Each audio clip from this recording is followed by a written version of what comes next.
If you have some money to spare, the best thing to do would be to put the money safely in the bank. Bank will keep depositors' money safely, probably in a vault somewhere. However, under the fractional reserve banking system, the bank will only hold on to part of the depositor's money. So you might be thinking, what happens to the remainder of it?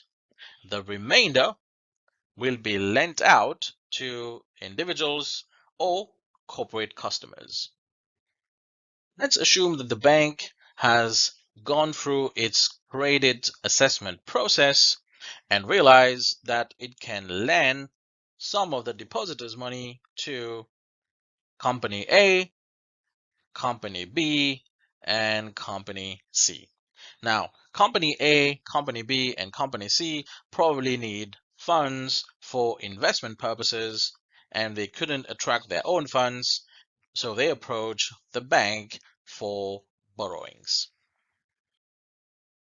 Once the borrowings have been approved for our three friends, remember Company A, Company B, and Company C, it does not mean that the bank will physically hand out the money to those companies. Rather, those companies will open a checking account and a loan account with the banks, and the companies will transact. One way that the companies will transact is, for instance, by issuing check payments. Companies, such as our three friends A, B, and C, will also earn revenue.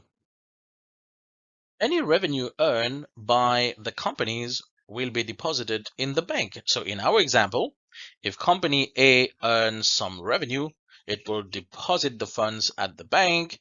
Same will apply to Company B as well as Company C. However, remember the fractional reserve banking system. The bank will hold on to part of depositors' money and lend the remainder to other individuals and corporate customers. I hope with this little example you got an overview of the term fractional reserve banking system. For more information on banking, finance, business, and accounting, you can of course subscribe to my YouTube channel. If you want to follow my ACCA tutorials, you can send me an email on the email address that appears on the screen. So see you in the next video.